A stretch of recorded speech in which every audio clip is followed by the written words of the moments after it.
Dear students, good morning. आज ऐसा है कि देखो, कल 2-3 बच्चों ने रमन, प्रदीप फोन करके कहे थे सर ग्रामर पढ़ा दीजिए, एक दिन ग्रामर पढ़ा दीजिए सर। पहले तो एक दिन ग्रामर पढ़ाने की बड़ा रिक्वेस्ट किए हैं, तो आज उनकी बातों पर मैं ग्रामर पढ़ाने जा रहा हूँ। I am going to teach grammar. ध्यान, प्लीज पे अटेंशन। ग्रामर देखो बच्चे, ग्रामर एक तो देखते हैं हम ना, ग्रामर की स्पेलिंग बहुत बच्चे गलत लिखते हैं। ग्रामर में हमेशा दिमाग में उनका कि ई आर होता है। जो हमारी बातों को सुनने वाले हैं, ग्रामर की स्पेलिंग कभी कभी गलत नहीं करेंगे बच्चे। माय डियर स्टूडेंट, ध्यान से सुन लो, इसमें ई कभी नहीं होता है, ए आर होता है, GRAMMAR। ग्रामर स्पेलिंग कभी हमारे सुनने वाले बच्चे, हमारे क्लास के बच्चे तो ज्यादातर जान गए, सबको सिखा दिए ग्रामर स्पेलिंग भी बहुत याद कर लेते हैं, जानते हैं। ऐसे देखो, जैसे है शुड लिख दो, शुड इसमें ई आर जोड़ दोगे तो शोल्डर हो जाएगा। ये शोल्डर माने कंधा। बहुत स्पेलिंग आसान हो जाती है, ट्रिक है बच्चे। सोल्ड है, जैसे सोल्ड है, आई आर जोड़ दोगे तो सोल्जर हो जाएगा, सोल्जर पढ़ेंगे इसको। दो सहायक क्रिया मिला दो, कैन डिड, एक शब्द हो गया ये कैंडिड। कैंडिड माने होता है स्पष्ट। ऐसे शब्द है, तुम घर पर देख करके, मतलब घर पर सोच करके सही कर लोगे। मीनिंग बहुत याद करना, इंग्लिश में तो मीनिंग बहुत याद कर रहा है, जान जाओ, बहुत हर जगह ट्रिक है। जैसे हम लोग छोटे थे तो गणित में ट्रिक था कि हम लोग बिना बताए, बिना कलम लिए, बिना पेपर लिए हमसे पूछोगे कि 15 का स्क्वायर बताइए, तो हम बता देंगे 225। 25 का बता दो, कह दो तो 625। 35 का कह दो तो 1225। 45 को कह दो तो 20-25। 55 का कह दो 25-30। ये सब ट्रिक है, ये ऐसा नहीं है कि हम रटा हूं, याद किया हूं, ये ट्रिक है, समझे बच्चे। इसे ट्रिक होता है, हर चीज में ट्रिक है, सब याद कर लेते हैं। स्पेलिंग में है और गणित में है, मैथ, सब ट्रिक है। ये सब जानना चाहिए अपने आप, ये सब अपने आप। जैसे सामाजिक विषय देख लो, सामाजिक विषय में तुम भाई बच्चे 2 घंटा खेल सकते हो। एक नक्शा ले लो, अपने बहन से पूछो, भाई से पूछो, जम्मू कहाँ है, कश्मीर, जम्मू कहाँ है, तमिलनाडु कहाँ है, कन्याकुमारी कहाँ है, तो तुम बताते, वो पूछेगी, तुम बताओगे, तुम्हारी नजर वहां जाकर टिक जाएगी तुरंत। 10 दिन के बाद तुम एकदम बताना शुरू कर दोगे, पहले कोई पूछेगा तो। ये सब ट्रिक है, हर विषय में कोई ना कोई ट्रिक है, तुम बहुत अच्छा अध्ययन कर लोगे। अब इस समय घर बैठना है, इस प्रकार के खेल खेलते रहो, शाम तक खेल भी आएगा, मीनिंग भी याद होगी, नॉलेज काफी बढ़ेगी। अच्छा, छोड़ो इस सब बात को, अब हमारे बात पर आ जाओ। ग्रामर पढ़ना है। ग्रामर में वो लड़का कह रहे हैं, लड़का कहा कि सर डायरेक्ट इनडायरेक्ट पढ़ा दीजिए, तो बता रहे हैं इसके बारे में। देखो, इसका नाम है नरेशन। Narration NARRATION।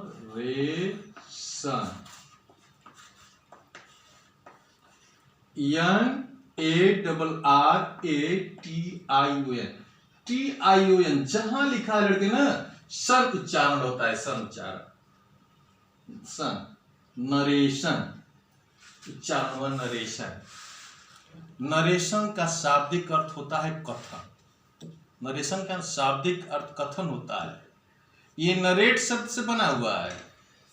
नरेट का अर्थ होता है टू से, कहना, यानी नरेशन शब्द हो गया नाउन और नरेट शब्द हो गया वर्ब। नरेशन के 2 भाग होते हैं। नरेशन के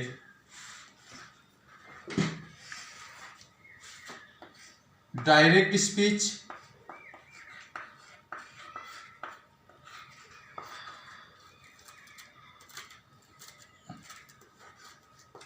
और इनडायरेक्ट स्पीच।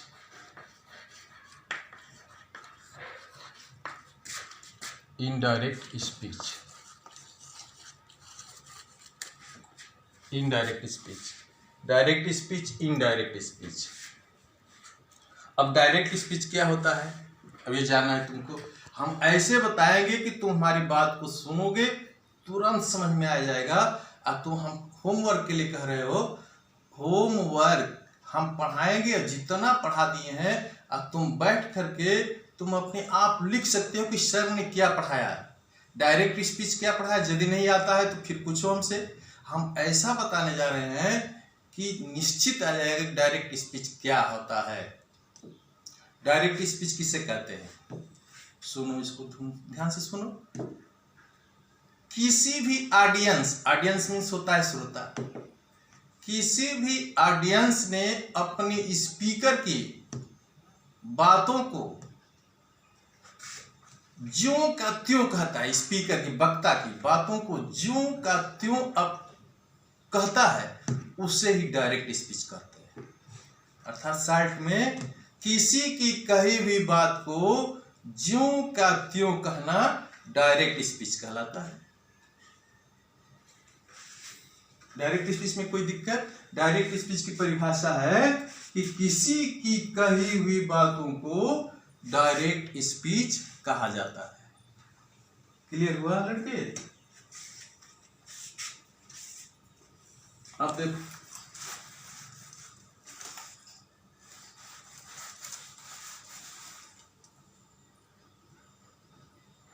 डायरेक्ट स्पीच,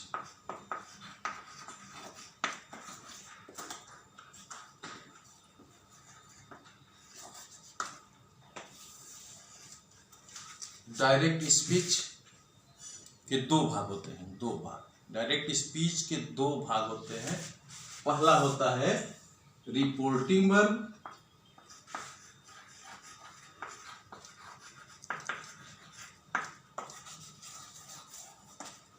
और दूसरा होता है reported speech.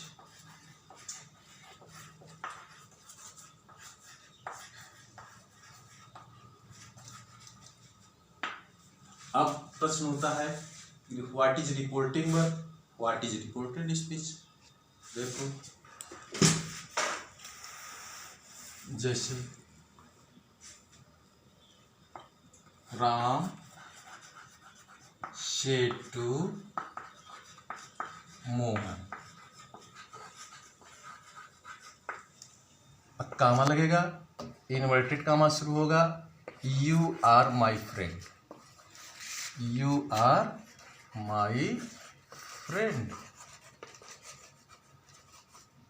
Full stop, inverted comma close हो जाएगा।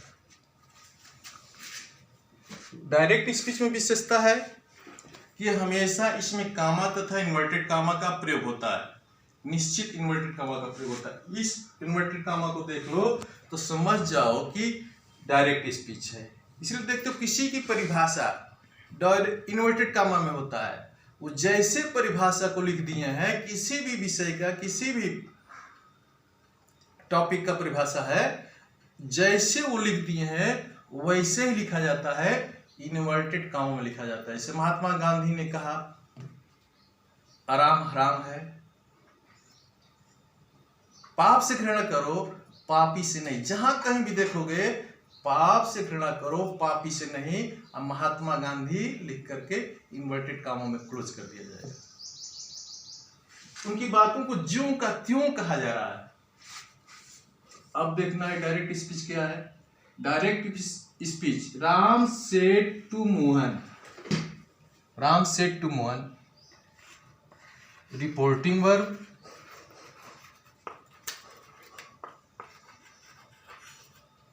इन्वर्टेड कामा जहां से शुरू होता है वहां का पूरा अंश पार्ट रिपोर्टेड स्पीच होता है।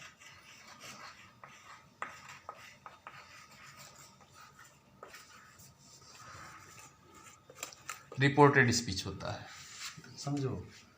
यानी इन्वर्टेड कामा वाला पूरा भाग को रिपोर्टेड स्पीच कहते हैं। स्पीच मीन्स होता ही है कथन।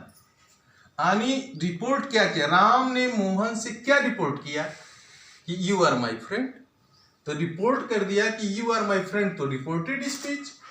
रिपोर्ट कर रहा है राम मोहन से रिपोर्टिंग वर्क, रिपोर्टिंग वर्क समझ में आ गया। Reporting work, reported speech. अब विशेषता तुमको बताए कि इनडायरेक्ट हमेशा डायरेक्ट स्पीच हमेशा इन्वर्टेड कामा में रहता है। ठीक, अब तुमको बताएंगे indirect speech.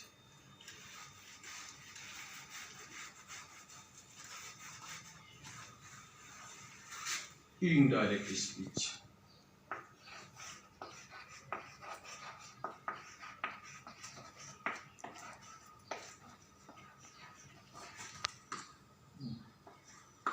Indirect speech, speech को हिंदी में भी इसका नाम है डायरेक्ट स्पीच को प्रत्यक्ष कथन, इनडायरेक्ट स्पीच को अप्रत्यक्ष कथन। इनडायरेक्ट स्पीच की सेकंड इसकी परिभाषा देखो, ऑडियंस द्वारा स्पीकर की बातों को अपने शब्दों, अपनी भाषा में व्यक्त करता है, that is called indirect speech.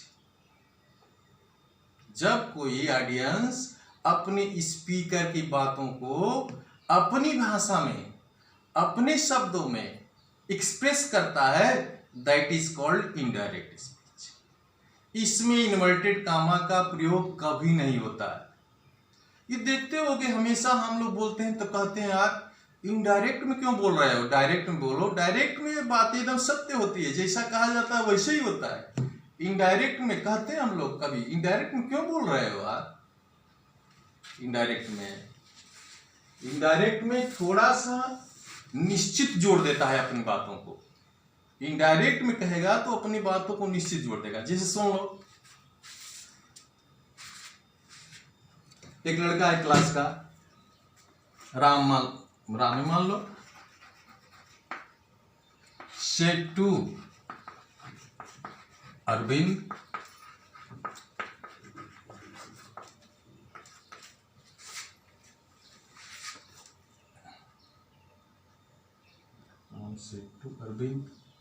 Mohan नहीं बदलना। तो ये डायरेक्ट स्पीच हुआ। राम ने अरविंद से कहा कि तुम मेरे अच्छे मित्र हो, अच्छे मित्र हो। अब इसी को इनडायरेक्ट में कैसे कहेगा, इनडायरेक्ट में अपनी बातों में कहेगा, कुछ जोड़ना पड़ेगा, जोड़ेगा आदमी, जोड़ेगा। Ram told Arvind that he was his best friend.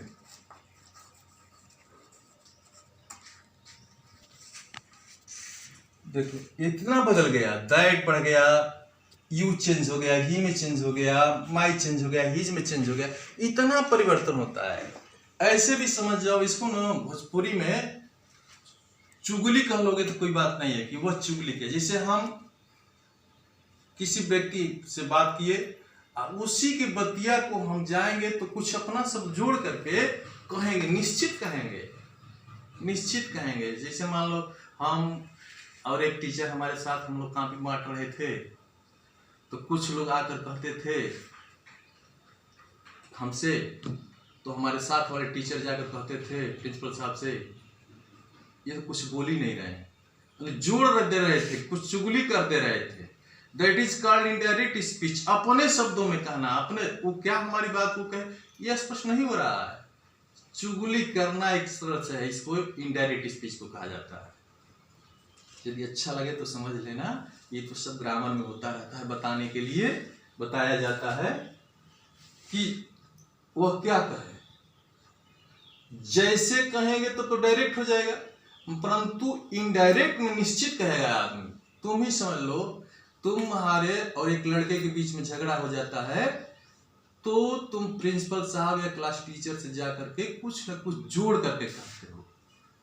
उसी को जो जोड़ देते हो शब्दवा, वही इनडायरेक्ट स्पीच हो जाता है।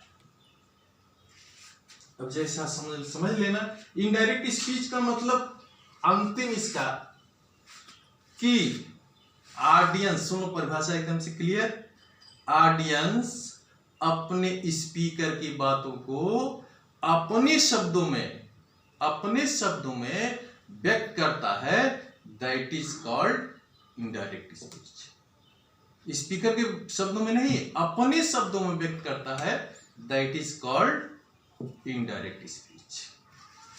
इतना समझ में आ गया बच्चे? और कोई परेशानी हो तो? डायरेक्ट स्पीच, इनडायरेक्ट स्पीच में कोई दिक्कत हो तो निश्चित बताना, निश्चित बोलो, निश्चित कमेंट करना। अब तुमको इसमें एक चीज का है, इसमें हर लड़के को सेंटेंस समझना होता है। सेंटेंस नहीं समझ पाएगा बच्चा, वो इनडायरेक्ट नहीं बना पाएगा। निश्चित जानते हो, सेंटेंस जानते हो? सेंटेंस ये बताना जरूर पड़ेगा। पढ़े हो तुम 6, 7, 8 में, पिछली कक्षाओं में एकदम स्पष्ट सेंटेंस तुमको, परंतु थोड़ा सा बस 5 मिनट दोहरा देंगे, याद हो जाएगा लड़के। सेंटेंस होता है, देखो, यदि कोई तुमसे पूछे शब्द किसे कहते हैं, तो तुमको बता देना चाहिए, 10 में आने पर बता देना चाहिए कि अक्षरों के मेल को शब्द कहते हैं। वाक्य किसे कहते हैं? शब्दों के मेल को वाक्य कहते हैं। इंग्लिश में सेंटेंस कहते हैं। तो सेंटेंस की परिभाषा हर बच्चे को आना चाहिए। क्लास में हम 9th में जब क्लास शुरू करते हैं तो बहुत से बच्चे नहीं बताते हैं, परंतु हम सभी बच्चों को 9th में 1 जुलाई में हम यही बताते हैं कि वाक्य की परिभाषा क्या है। वाक्य की परिभाषा निश्चित पूरे 50 का क्लास रहेगा तो केवल 2 लड़के बताते हैं कि वाक्य की परिभाषा क्या है। परंतु आज जो सुन लेगा बच्चा, वाक्य की परिभाषा, शब्द की परिभाषा, ये सब कॉमन सेंस से ही होना चाहिए, ज्ञान होना चाहिए इसका। वाक्य किसे कहते हैं, शब्द किसे कहते हैं, अक्षरों के मेल को शब्द कहते हैं, शब्दों के मेल को वाक्य कहते हैं। अब वाक्य के प्रकार ये थोड़ा सा बताना है, हिंट्स, काइंड्स ऑफ सेंटेंस।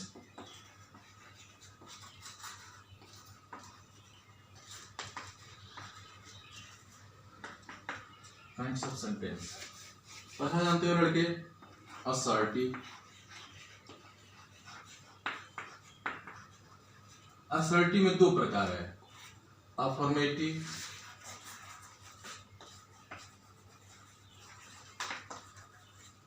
और नेगेटिव।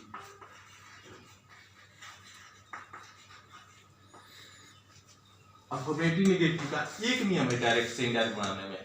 तो पहले नियम तो ये जानना है कि इन्वर्टेड कामा के अंदर वाक्य असर्टिव है कि इंट्रोगेटिव है कि इंपरेटिव है, ये जानना जरूरी होता है। उसी हिसाब से नियम बनाते हैं बच्चे, नियम लागू करते हैं।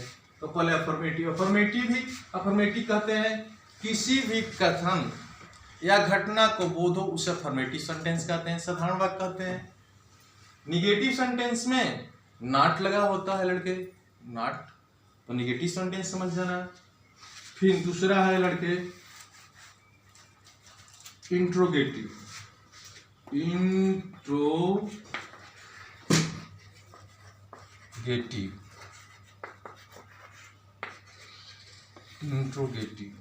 ये भी 2 प्रकार का होता है बच्चे, 2 प्रकार का होता है। एक क्वेश्चन वर्ड से शुरू होता है, क्वेश्चन वर्ड WH बहुत से बोला जाता है कि WH से शुरू होता है, क्वेश्चन वर्ड से शुरू होता है। एक हेल्पिंग वर्ब से शुरू होता है। हेल्पिंग वर्ब को भी अंग्रेजी में 2 नाम है, axillary verb, helping verb. Axillary verb, helping verb. Question word से शुरू होता है लड़के, जैसे व्हाट है, व्हेन है, वेयर है, व्हाई है। व्हाट माने जान रहे हो, व्हेन माने कब होता है, वेयर माने कहाँ होता है, व्हाई माने क्यों होता है। फिर देखो हेल्पिंग वर्ब, जब हेल्पिंग वर्ब से प्रश्न शुरू होगा लड़के, helping verb is, am, are, will, shall, has, had, had. Helping verb से शुरू होता है लड़के ना, इसका उत्तर हमेशा यस या नो में होता है। हेल्पिंग वर्ब से शुरू होगा तो निश्चित उत्तर यस या नो में। यस या नो में नहीं दे रहे हो तो समझो कि गलत कर रहे हो। हेल्पिंग वर्ब का निश्चित यस या नो में, जैसे जैसे बोल रहे हैं are you reading, are you reading, तो तुम बोलोगे yes I you reading, yes आ जाएगा। आर यू प्लेइंग, तो बोलोगे no I am not playing. तो ये हेल्पिंग वर्ब का क्वेश्चन जब शुरू होगा तो हमेशा उत्तर यस या नो में मिलता है।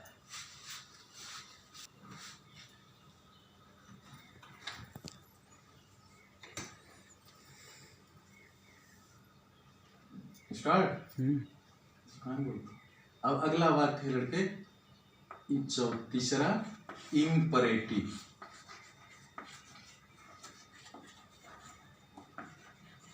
इम्परेटिव इम्परेटिव होता है लड़के, इसको बोलते हैं हिंदी में आज्ञा सूचक वाक्य। इसकी पहचान एकदम कंफर्म है लड़के, मतलब एकदम ये हमेशा क्रिया से शुरू होती है, हमेशा क्रिया से शुरू होती है। जहां भी देखोगे ना क्रिया से, जहां इसमें कर्ता नहीं मिलेगा, यू ही किसी का नाम नहीं मिलेगा, हमेशा first of all you can see verb, you can see verb.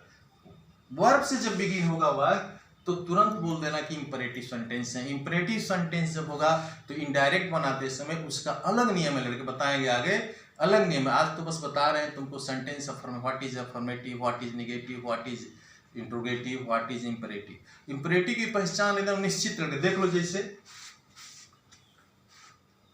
Bring a glass of water, glass of water, देखो ब्रिंग। अब बहुत से लड़कों को समस्या होगी कि एक वर्ब है कि नहीं है, सब्जेक्ट है कि वर्ब क्या है। तो यदि उस शब्द का हिंदी अर्थ जानता होगा तो भी जान जाएगा कि क्रिया है। क्रिया का 99% होता है अर्थ नामे। जैसे रीड माने पढ़ना, गो माने जाना, प्ले माने खेलना। ये देखो प्ले माने खेलना, जिस शब्द का जैसे खेलना, खेलना ना ना आगे ना ना, जो शब्द हिंदी का ना से समाप्त हो तो समझ जाओ कि क्रिया है। ऐसे स्कूल माने विद्यालय, ना से नहीं ना भरा है, it is not verb. Book माने किताब, ना से नहीं समाप्त हो रहा है तो इट इज नॉट वर्ब। हमेशा 99% अपवाद रूप में होता है, एक्सेप्शन में एक आठ है, तो उसके लिए मत सोचो। 9 कुछ भी देख लो, स्लीप माने सोना, फाल माने गिरना, रीड माने पढ़ना, प्ले माने खेलना, सब में ना आता है। तो जब क्रिया से शुरू होगा तो इंपरेटिव बोल देना। इंपरेटिव समझ जाओगे कि इंपरेटिव सेंटेंस है, इंपरेटिव सेंटेंस का अलग नियम लागू होगा।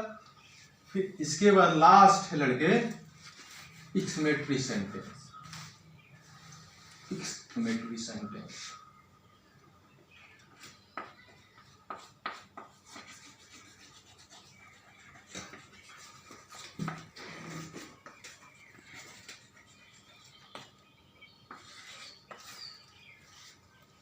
इसका हिंदी होता है लड़के विस्मय बोधक वाक्य। विस्मय माने आश्चर्य होता है। इंग्लिश में परिभाषा इसका सडन फीलिंग ऑफ हर्ट होता है, सडन फीलिंग ऑफ हर्ट। इसको एक्सक्लेमेटरी सेंटेंस कहते हैं। जैसे देखो कोई भी अच्छा चीज देखते हो तो तुम्हें आश्चर्यचकित हो जाता, आश्चर्यचकित होते हो। ये कोई ना कहता है कि आश्चर्यचकित हो। तुम जैसे ही सुंदर देखोगे फूल खिला हुआ तो तुरंत निकल जाएगा मुंह से, अरे यार बहुत बढ़िया फूल है। क्लास में कोई लड़का अच्छा कपड़ा पहन के आ जाता है तो अपने मित्र से दूसरा लड़का कहता है अरे यार बहुत बढ़िया पहन ले है, मतलब आश्चर्य होता है। सडन फीलिंग ऑफ हर्ट होता है, हर्ट में सडन फीलिंग हो जाता है, उसी को एक्सक्लेमेटरी सेंटेंस कहते हैं। ये इसमें ये भी बात है लड़के, दुख और सुख दोनों में होता है। जैसे कोई मर जाता है अचानक तो तुरंत बोलते हैं, कोई कहेगा उनका नाम लेगा तो कहेगा अरे फलाना मर गए, आश्चर्य में बोलता है वो, उसको आश्चर्य होता है। तो सुख और दुख दोनों में आश्चर्य होता है। खूब अच्छा नंबर से पास हो जाओगे, 95% नंबर लाओगे तो बड़ा प्रसन्नचित्त रहोगे, बड़ा अच्छा लगेगा तुमको। आप बोलोगे हाँ यार अरे मैं तो पा गया 95%, और आ जाएगा, आप आश्चर्य करोगे। तो उस इसमें एक तो वाक्य लड़के है कि व्हाट हाउ से बिगिन होता है, हाउ से बिगिन होता है, व्हाट हाउ से बिगिन होता है। इसके तुरंत जैसे how beautiful she is, how beautiful she is, और फिर एक्सक्लेमेटरी मार्क यहाँ लग जाता है। यानी हाउ व्हाट शुरू होगा, तुरंत एडजेक्टिव आ जाएगा, तुरंत एडजेक्टिव होगा, तो समझ जाना कि ये वाक्य एक्सक्लेमेटरी है। ये वाक्य हुआ लड़के। अब हम तुमको क्लास लगभग समाप्त होने वाला है, तो काम होमवर्क के लिए परेशान रहते हो तो होमवर्क देंगे तुमको। हम 5 वाक्य देते हैं और 5 वाक्य देंगे, उसके आगे लिखना कि सेंटेंस एक्सक्लेमेटरी है, कि इंपरेटिव है, कि निगेटिव है, कि अफर्मेटिव है। लिख लो लड़के, काम लिख लो, होमवर्क लिख लो बच्चे। पहला है he is not a good player, he is not a good player. दूसरा वाक्य है कम हियर। तीसरा वाक्य है लड़के the sun rises in the east. चौथा वाक्य है लड़के do you like my class. पांचवा वाक्य है लड़के how fine my shirt is, how fine my shirt is. Exclamatory mark लड़के, एक्सक्लेमेटरी मार्क का चिन्ह होता है। ठीक, अब ये होमवर्क है, 5 ठीक कर लेना। इसके आगे तुमको बताना है कि सेंटेंस अफर्मेटिव है, निगेटिव है, इंट्रोगेटिव है, उसके आगे लिख करके अपलोड कर देना।